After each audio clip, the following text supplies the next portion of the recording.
ॐ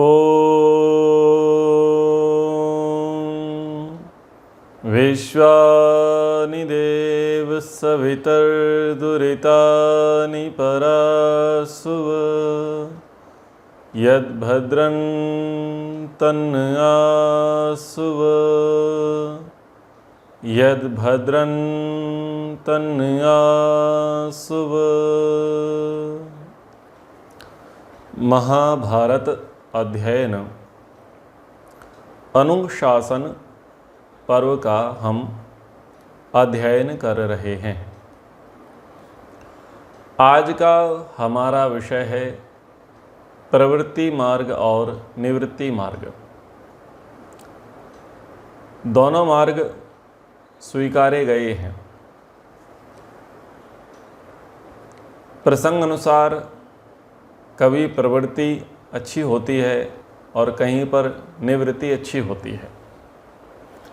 दोनों के ही अपने अपने महत्व शास्त्रों में बताए गए हैं। पितामह भीष्म जी के द्वारा युधिष्ठिर को उपदेश दिए जा रहे हैं। उसी प्रसंग को अब हम यहाँ आगे बढ़ाते हैं। सर्वप्रथम पितामह भीष्म, कौन व्यक्ति धार्मिक है?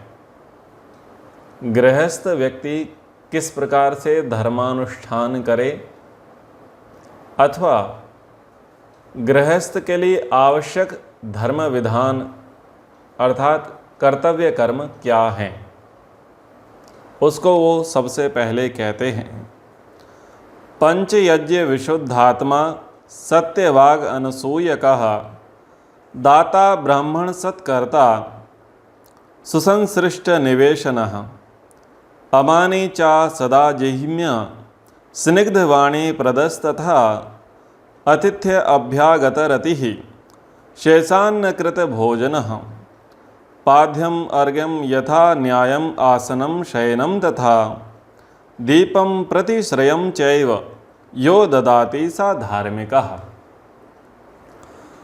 तो वहाँ पर गृहस्थों के लिए कहते हैं कि गृहस्थों को चाहिए कि वह पंच महायज्ञों का अनुष्ठान करके अपने मन को शुद्ध बनावे। पंच महायज्ञ का अनुष्ठान मन की शुद्धि कराने वाला है। मन के अंदर जो विकार हैं, दोष हैं, उनको वो दूर करने वाला है। महर्षि दयानंद जी महाराज ने, महर्षि मनु जी ने, महर्षि व्यास जी ने और अन्य प्राचीन ऋषियों ने गृहस्थियों के लिए पंच महायज्ञों का विधान किया, क्योंकि गृहस्थियों के द्वारा कई मिश्रित कर्म भी होते हैं, कुछ अशुभ भी हो जाते हैं, कुछ जाने अनजाने में हिंसा जनित कर्म भी हो जाते हैं। तो उन सब के प्रायश्चित के लिए, ताकि उन पर पाप अधिक ना बढ़े और उनकी पुण्य की प्रवृत्ति बढ़ जावे, पुण्य की उनकी अधिकता हो जावे, जिससे उनकी अधोगति रुक जावे, इस हेतु उनके लिए पंच महायज्ञ का विधान किया। सब लोग प्रतिदिन ईश्वर का धन्यवाद करें, गायत्री का जप करें, ओंकार का जाप करें, ईश्वर का ध्यान करें, नित्य प्रतिदिन अग्निहोत्र करें, पितरों की सेवा करें, तर्पण करें, उनका श्राद्ध करें और बलि वैश्वदेव यज्ञ करें, साथ ही अतिथि सत्कार भी करें। तो यह उनको करना चाहिए। फिर कहा कि गृहस्थों को प्रयास करना चाहिए कि वह सत्यवादी बने, किसी के दोष ना देखें, दान देते रहें, ब्राह्मणों का सत्कार करें, अपने घर को झाड़ फुहार कर स्वच्छ रखें, अभिमान में ना रहें, कुटिलता से दूर रहें, स्नेहयुक्त वचन बोलें, अतिथि और अभ्यागतों की सेवा में मन लगावें, यज्ञ शिष्ट अन्न का भोजन करते रहें और अतिथियों को शास्त्र विधि के अनुसार पाद्य, अर्घ्य, आसन, शय्या, दीपक और ठहरने के लिए गृह प्रदान करना उन्हें चाहिए, यह उनके धार्मिक कर्तव्य हैं। जो गृहस्थी इन कर्मों को करते हैं उनको धार्मिक समझना चाहिए। तो इस श्लोक पर अधिक व्याख्या की अपेक्षा नहीं है, क्योंकि इसमें जितनी बातें कही हैं वो अनेकों बार आप कक्षाओं के माध्यम से जान चुके हैं, समझ चुके हैं। अब जो हमारा मुख्य विषय है प्रवृत्ति धर्म और निवृत्ति धर्म, उसको हम समझते हैं। प्रवृत्ति लक्षणों धर्मो गृहस्थेषु विधीयते तमहं वर्तयिष्यामि सर्वभूत हितं शुभम। कहते हैं कि गृहस्थों के लिए प्रवृत्ति धर्म रूप धर्म का विधान किया गया है, वह सब प्राणियों के लिए हितकारी और शुभ है। अब उसका वर्णन किया जाता है। प्रवृत्ति धर्म यानी वो किस प्रकार की प्रवृत्ति वाले बने।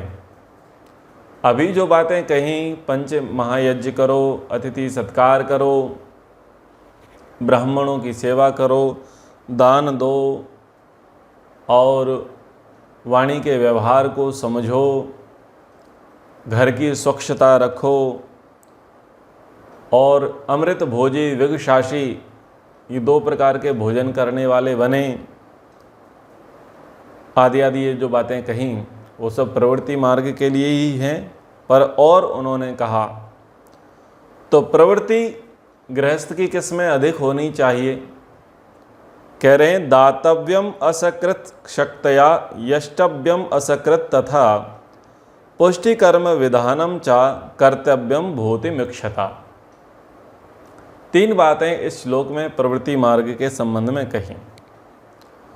जो मनुष्य अपना कल्याण चाहता है उसको अपनी शक्ति सामर्थ्य के अनुसार दान देना चाहिए। ये पहली बात पितामह भीष्म जी ने कही। दान देने की प्रवृत्ति होनी चाहिए।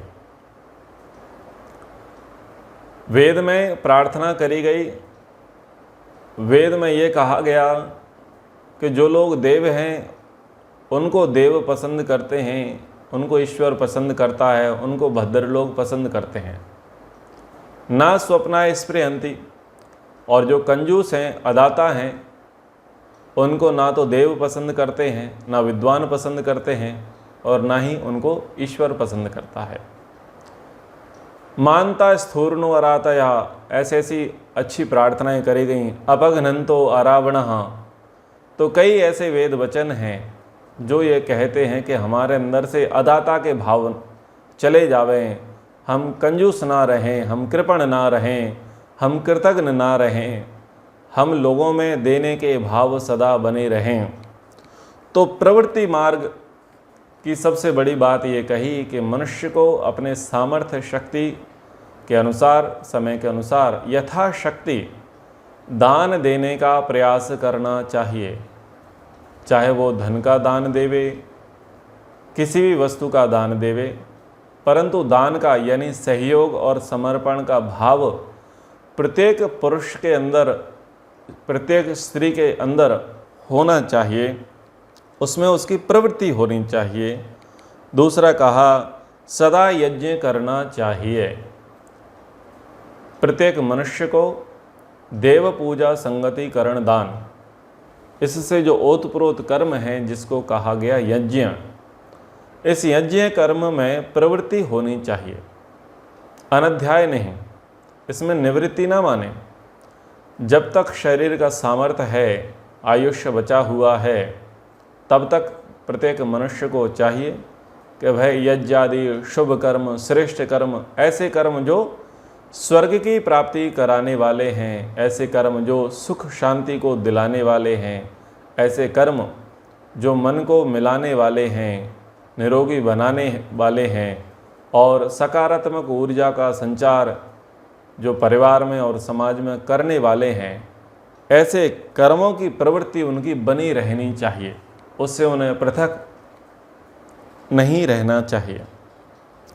और तीसरा कार्य कहा कि निर्माणात्मक कार्य उनको करते रहने चाहिए, सृजनात्मक। सदैव कुछ न कुछ नया, कुछ अच्छा, कुछ अद्भुत, कुछ लोकोपकारी कर्म उनको करते रहना चाहिए। जब तक जीवन है, जब तक सामर्थ्य है, जब तक बुद्धि है, योग्यता है, आयु बची हुई है और स्वास्थ्य अनुकूल है, ऋतु अनुकूल है, तो मनुष्य को निर्माणात्मक कर्म करते रहने चाहिए, सृजनात्मक कर्म करते रहने चाहिए। यानी कि ऐसे कर्मों में रुचि ना रखें जो बस सामान्य है, रूढ़ी हैं, एक ही प्रकार का है, करते चले आ रहे हैं, लेकिन उसमें कुछ परिवर्तन नहीं है, कुछ संशोधन नहीं है, कुछ विशेषताएं उसके अंदर नहीं आ रही हैं। ऐसे कर्मों से बचना चाहिए। नित्य नया अनुसंधान उसे करना चाहिए हर क्षेत्र में, जिसको बोलते हैं एक्सपेरिमेंट। बढ़िया निर्माणात्मक, सृजनात्मक एक्सपेरिमेंट उसे करते रहना चाहिए। इससे क्या होगा, उसकी बुद्धि का विकास होगा और उसके कर्मों से समाज को, राष्ट्र को लाभ मिलेगा, उसकी उन्नति होगी। धर्मेणार्थः समाहार्यो धर्म लब्धम त्रिधा धनम कर्तव्यम धर्म परम मानवेन प्रयत्नतः। और मनुष्य को धर्म के द्वारा धन का उपार्जन करना चाहिए। जो प्रवृत्ति मार्ग के लोग हैं, यानी जो गृहस्थी हैं, उनको यह प्रयास करना चाहिए कि जो उनके घर में धन आता है वो धर्म के द्वारा ही आवे। यानी जैसा जैसा विधान आजीविका के लिए मनुस्मृति आदि धर्मशास्त्रों में कहा, वेद आदि वैदिक साहित्यों में कहा, वो वैसी वैसी उनको आजीविका का साधन ढूंढना चाहिए।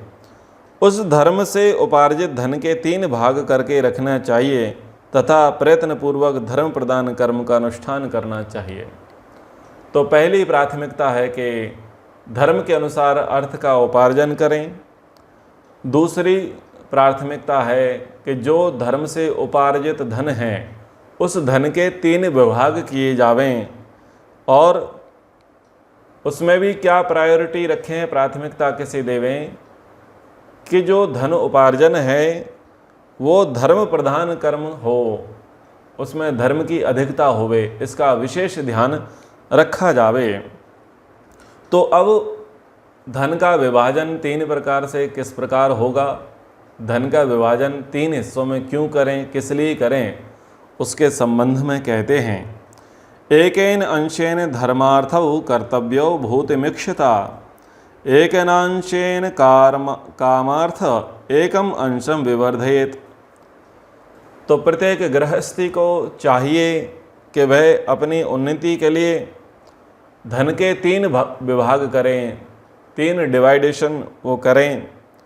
एक भाग के द्वारा धर्म और अर्थ की सिद्धि करना,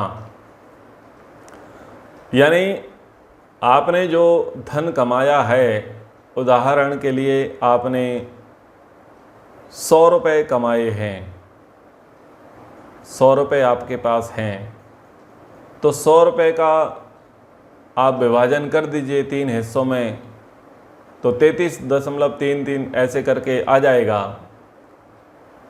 तो उतना प्रतिशत धन का आप धर्म और अर्थ के लिए आप उसको लगा देवे। यानी आप उस धन से धर्म का कार्य करें,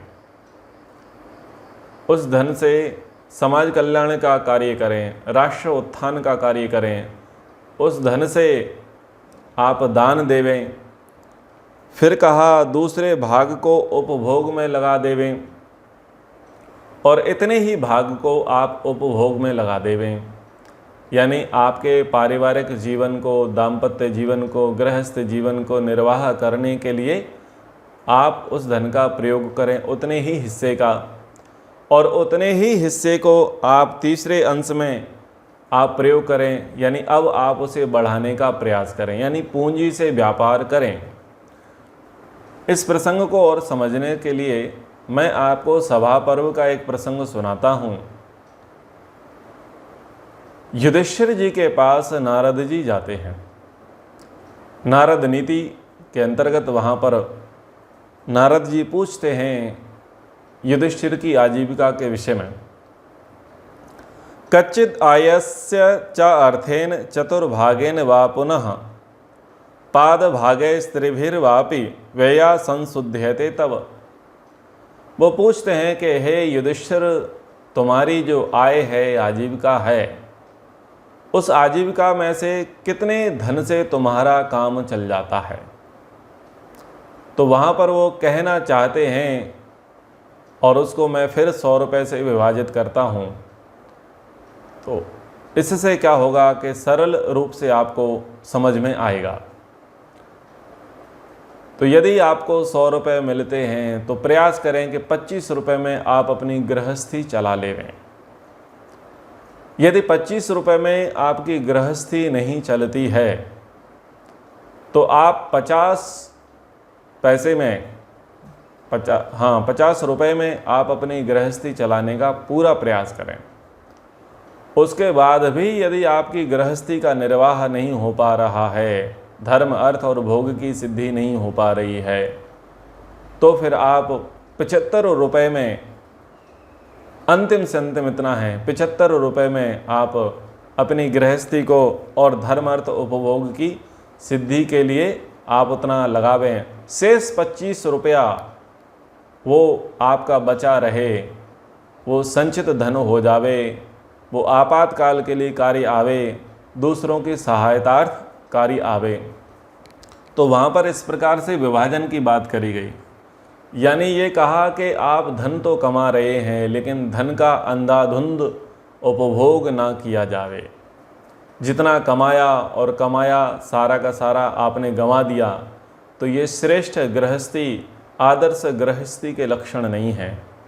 गृहस्थी को चाहिए कि वह धन का समुचित प्रयोग करे, धन का आपातकाल के लिए संचय करके भी रखे और अन्यों के सहयोग के लिए भी धन की सुरक्षा व्यवस्था करके रखे।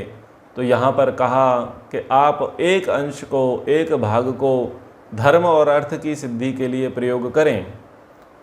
यानी धन से ही धर्म होगा और धर्म कार्य की बढ़ोतरी बिना अर्थ के संभव नहीं है। धनात् धर्मम, धन से ही धर्म कार्य होता है। इसलिए धर्म की उन्नति के लिए, धर्म की प्रगति के लिए, धर्म के उत्थान के लिए, धर्म के प्रचार के लिए और धर्मानुष्ठान के लिए एक भाग यानी 33.3% एक भाग जो है वो आप धर्म और अर्थ के लिए रखें और उतना ही भाग आप स्वयं उपभोग के लिए रखें। यानी वहाँ पर कहा कि केवल एक हिस्से में, यानी आप 33.3% उतने ही हिस्से में आप अपने परिवार का भरण पोषण करने का प्रयास करें और शेष जो उतना ही हिस्सा बचता है 33.3%, उस धन को बढ़ाने का प्रयास करें, संचित करने का प्रयास करें, उससे नया कुछ कार्य करने का प्रयास करें, व्यापार करने का प्रयास करें, ताकि आपकी धन की उन्नति होवे, धन की बढ़ोतरी होवे। तो इसमें भी, इस श्लोक में भी यदि आप ध्यान देंगे तो ऐसा नहीं कहा है कि आप 100 रुपये कमाते हैं तो 100 के 100 गंवा दो, ऐसा नहीं कहा गया है, उसको आदर्श नहीं माना गया है। कम से अपना खर्चा चलाओ, कम से अपना घर चलाओ, लेकिन उससे कहीं ज़्यादा धन को आप धर्मार्थ के लिए और समाज कल्याण के लिए और भविष्य के लिए आप उसको संचित करके रखो। तो यह आप सभी के लिए बड़ा ही लाभकारी है। आपकी जो भी आजीविका होती है, जो भी इनकम होती है, आप भी उस धन के 3 विभाग करें। कुछ धन आपातकाल के लिए बचा लेवें, व्यापार वृद्धि के लिए रख लेवें, बढ़ोतरी धन की बनी रहे, उसके लिए कुछ हिस्सा आप निकाल करके रखें। कुछ हिस्से से आप अपने घर गृहस्थी को चलाने का प्रयास करें और कुछ हिस्से से आप धर्म कार्यों के लिए रास्ता दे देवें, धर्म को आप आगे बढ़ाने के लिए प्रयास करते रहें। यानी यहाँ पर जो अनुपात है वो बराबर का है। जितने धन से आप अपनी गृहस्थी चलाते हैं उतने ही धन को आपको संचित करके रखना है और उतने ही धन को आपको धर्म अर्थ के लिए प्रयोग करना है, धर्मार्थ उसको खर्च करना है। तो यहाँ पर ये प्रवृत्ति मार्ग का उपदेश किया गया कि ये गृहस्थियों का धर्म है कि वो प्रवृत्ति मार्ग को इस प्रकार से स्वीकार करें। अब निवृत्ति मार्ग के विषय में कहा जा रहा है। तो निवृत्ति मार्ग किन के लिए है? मुमुक्षुओं के लिए है, जो चौथे आश्रम वाले हैं, सन्यासी हैं, उनके लिए कहा जा रहा है। निवृत्ति लक्षणस्त्वन्यो धर्मो मोक्षाय तिष्ठति तस्य वृत्तिम प्रवक्ष्यामि शृणु मे तात तत्वतः। कहते हैं कि सुनो, अब मैं तुम्हें निवृत्ति मार्ग का उपदेश करता हूँ, जो मोक्ष का साधन है उसको मैं यथार्थ रूप से तुमको बताता हूँ, तुम उनका ध्यानपूर्वक श्रवण करो। सर्वभूत दया धर्मो न चैक ग्राम वासिता आस आपास विमोक्षश्च सस्यते मोक्ष कांक्षिणाम। तो कह रहे हैं कि जो मुमुक्षु हैं, मोक्षाविलासी हैं, चतुर्थ आश्रमी हैं, वो क्या करें? वो सन्यासी सब प्राणियों पर उनको दया करनी चाहिए, यही उनका धर्म है। उन्हें सदा एक ही गांव में नहीं रहना चाहिए और अपने आशा रूपी बंधनों को तोड़ने का प्रयत्न करना चाहिए। यही मोक्ष अभिलाषी के लिए प्रशंसा की बात है। तो यहाँ पर भी क्या बात कही? यहाँ पर कहा सबसे पहली प्राथमिकता कि जो सन्यासी है, विरक्त है, मुमुक्षु है, मोक्षाभिलाषी है, वो सब प्राणियों के प्रति दया करे, सबको अभयदान प्रदान करे। तो वो कौन होगा?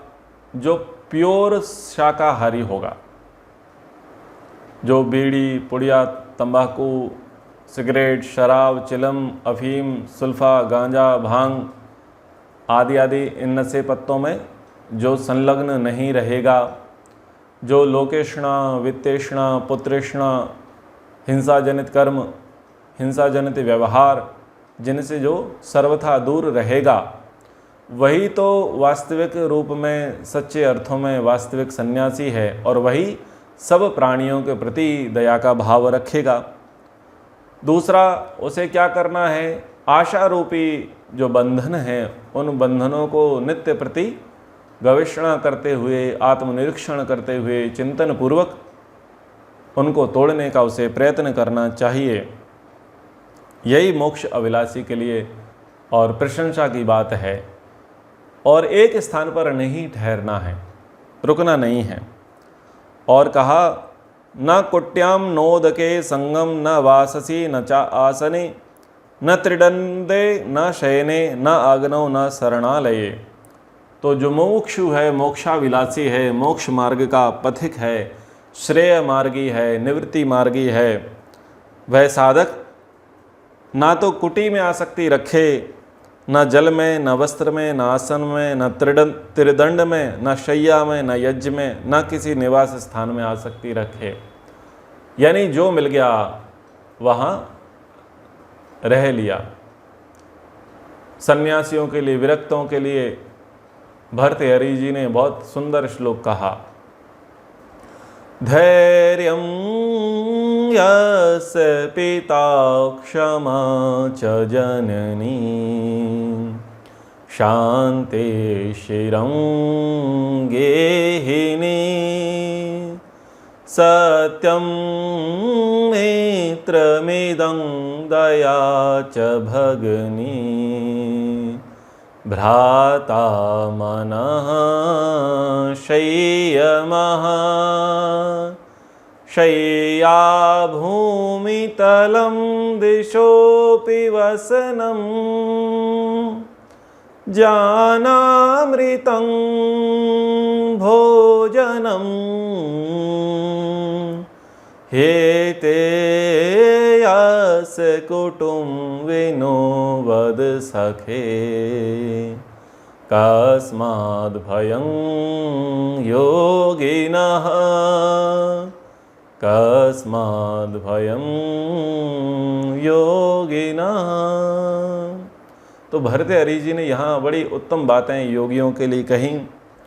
तो यहाँ पर भी महाभारतकार महर्षि व्यास कह रहे हैं कि सन्यासी, विरक्त, मुमुक्षु, मोक्षाविलासी साधक, योगी, तपस्वी जहाँ भी रहे बस उसमें वो आसक्ति ना रखे।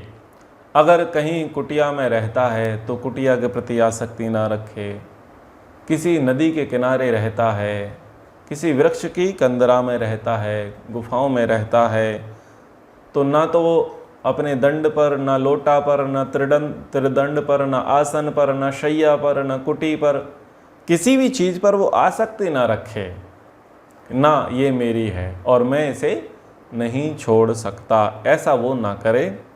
आध्यात्म गति चित्तो यस्तन मनस्तत्परायणः युक्तो योगम प्रति सदा प्रतिसख्यानमयेव च। जो मोक्ष का इच्छुक, मोक्षाविलासी है, वो सदा अध्यात्म ज्ञान का ही चिंतन मनन करता रहे, निधि ध्यान वह करता रहे, उसे उसी में सदा स्थित रहना चाहिए। कुटिया में, आसन में, वस्त्र में, धन में, स्थान में, जल में, इनमें आसक्ति नहीं रखना है, इसमें बुद्धि नहीं लगाना है। श्रवण, मनन, निधि ध्यान और साक्षात्कार, इस पर उसे सर्वाधिक जोर देना है, सर्वाधिक बल देना है। निरंतर योगाभ्यास में प्रवृत्त होकर तत्व का विचार करते रहना चाहिए। तत्वदर्शी वो बने कि मूल क्या है। जितने भी पर्वत, पहाड़, मकान, दुकान, भवन, यान सब कुछ हैं, उसके मूल में क्या है? मूल में मिट्टी है। जितने भी ब्रिज बने हैं, रेल की पटरियां बनी हैं, रेल के इंजन बने हैं, लोहे का जितना भी बना है, मूल में क्या है? लोहा है। जितने भी आभूषण बने हैं, उनके मूल में क्या है? स्वर्ण है। तो मूल तत्व को समझ जाए और ज़्यादा उन प्रपंचों में वो न पड़े।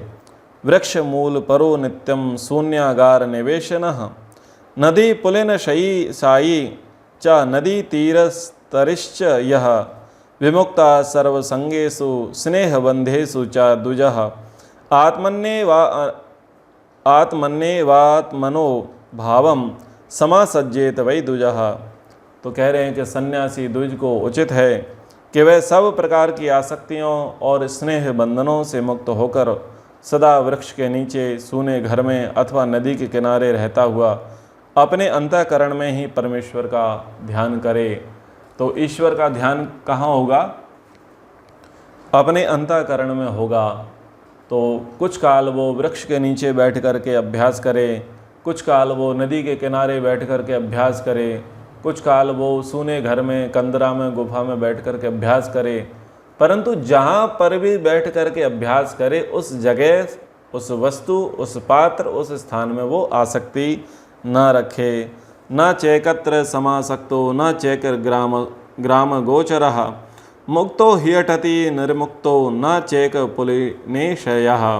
सन्यासी किसी एक स्थान में आसक्ति न रखे, एक ही ग्राम में ना बसे और किसी एक ही नदी तीर पर सर्वदा शयन न करे। उसे सब प्रकार की आसक्तियों से मुक्त होकर स्वच्छंद विचरना चाहिए। एस मोक्ष विदाम धर्मो वेदोक्त सतपथा सताम यो मार्गम अनुयातिमम पदम तस्य च विद्यते। यह मोक्ष धर्म के जाता पुरुषों का वेद प्रतिपादित धर्म एवं संन्यास मार्ग है। जो इस मार्ग पर चलता है उसे मुक्ति पद की, मोक्ष पद की प्राप्ति होती है। तो निवृत्ति मार्ग का यहाँ पर उपदेश पितामह भीष्म जी के द्वारा युधिष्ठिर को किया गया। यानी जो निवृत्ति मार्गी हैं, जो सन्यासी हैं, उनका जीवन क्या होता है। और यहाँ पर एक श्लोक आता है जो सन्यासियों के 4 प्रकार बताता है। चतुर्विधा भिक्षवस्ते कुटिचक बहुदकौ हंसः परमहंसश्च यो यः पश्चात्स उत्तमः। तो यहाँ पर सन्यासियों के 4 प्रकार बताए गए। एक कुटीदक, कुटीचक, दूसरा बहुदक, तीसरा हंस अर्थात परिव्राजक और चौथा परमहंस। ये 4 प्रकार यहाँ पर बताए। आगे के श्लोक तो यहाँ पर नहीं है और इसका व्याख्यान इस प्रसंग में तो नहीं आया है, परंतु मैंने अन्य स्रोतों से कुटीचक, बहुदक, हंस और परमहंस इस विषय को जानने का, समझने का प्रयास किया तो जो व्याख्याएं मुझे मिली वो इस प्रकार हैं कि सन्यासियों के 4 प्रकार हैं। सबसे पहला है कुटीचक। कुटीचक सन्यासी उसे कहा है जो बाहर तो रह रहा है, सन्यास तो उसने ले लिया है, परंतु वो प्रारंभिक अवस्था का है। तो क्या कर रहा है, वो अपनी कुटी से यानी अपने घर से, अपने परिवार से सहयोग ले रहा है, क्योंकि अभी उसका सामर्थ्य उतना नहीं है। कई विद्वानों का ऐसा मत है कि कुटीचक सन्यासी वो है जिसका पुत्र है, जिसका घर है, जिसका धन है, लेकिन उसकी पत्नी नहीं है, स्त्री नहीं है और वो वृद्ध है, असहाय है। तो ऐसे में सन्यासी तो है लेकिन उसके कुटुंबीजन भी हैं, धन भी है, घर भी है, तो वो उनसे सहयोग ले रहा है, तो उसको वहाँ कुटीचक कहा गया है। दूसरा कहा गया है बहुदक। बहुदक वह है जिसकी अब योग्यता बन गई है और दूसरों के घर से अब वो अन्न ग्रहण करता है, भिक्षा मांगता है और भिक्षा मांग करके जीवन यापन करता है, भौरों के समान। जैसे भंवरे यत्र तत्र उड़ करके और पुष्पों से रस ग्रहण करते हैं, ऐसे ये बहुदक सन्यासी है जो यत्र तत्र देशाटन करते हुए और भिक्षा मांग करके अपना जीवन यापन करता है, तो ये बहुदक कहा गया। अब इसमें जो समझने वाली बात है, जो कुटीचक सन्यासी है, ये जो प्रसंग बताए गए हैं कि वो परिवार से लेगा, घर से लेगा, उसका पुत्र होगा, आदि होगा, तो ये हो सकता है सन्यासी के लिए ना आकर के ये वानप्रस्थी के लिए हो। वानप्रस्थी के लिए बातें कही गई हों तो ज़्यादा समझ में आता है कि वानप्रस्थी अभी घर से निकल कर के आया है, उसका सब परिवार है, सब कुछ है, लेकिन वानप्रस्थी के लिए भी शास्त्रों में ग्राम्य भोजन निषेध है कि वो गांव का भोजन नहीं करेगा, वो जंगल में रह कर के ही भोजन करे और अपने परिवार से संपर्क ना रखे। ऐसी बातें वहाँ के लिए कही गई हैं। तो कुटीचक सन्यासी में थोड़ा सा संदेह बना रहता है कि आखिर वह क्यों लेगा, सन्यासी जब वो है तो घर से भोजन आदि क्यों लेगा। तो बहुदक समझ में आ जाता है आसानी से, क्योंकि वो भिक्षा आदि करता है। फिर तीसरा जो प्रकार कहा गया वो हंस यानी परिव्राजक। तो ये तीसरी श्रेणी है, यानी कुटीचक से श्रेष्ठ है बहुदक और बहुदक से श्रेष्ठ है हंस यानी परिव्राजक। तो ये क्या करेंगे, ये देश देशांतर में, राज्य राज्यांतर में भ्रमण करेंगे और उपदेश करेंगे, प्रवचन करेंगे, धर्म जागरण का कार्य करेंगे, प्रभु भक्ति की अलख जगाएंगे, ये ऐसा कार्य करेंगे, जन जागरण को सचेत करेंगे और अपनी साधना को बढ़ाएंगे। तो ये प्रचार भी करेंगे और अपनी साधना भी बढ़ाएंगे, ये दोनों काम करेंगे। तो ये हंस यानी परिव्राजक सन्यासी हुए। और चौथे हुए परमहंस। अब जो प्रचार करना बंद कर देंगे, देश देशांतर में भ्रमण करना बंद कर देंगे, केवल मात्र उनका उद्देश्य, उनका लक्ष्य होगा ब्रह्म की प्राप्ति, ईश्वर की प्राप्ति। तो वो समाधि के लिए सतत अभ्यास करते रहेंगे, उनको यहाँ पर परमहंस सन्यासी कहा। तो प्रिय विद्यार्थियों, आज हमने प्रवृत्ति मार्ग और निवृत्ति मार्ग की चर्चा की। प्रवृत्ति मार्ग गृहस्थियों के लिए है और निवृत्ति मार्ग मोक्षाभिलाषी सन्यासियों के लिए है। प्रसंग के अनुसार इस कक्षा को हमने आपके समक्ष रखा। अब समय के अनुसार कक्षा को विराम करते हैं। ओम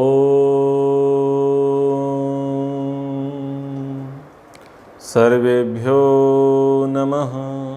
सभी को सादर नमस्ते।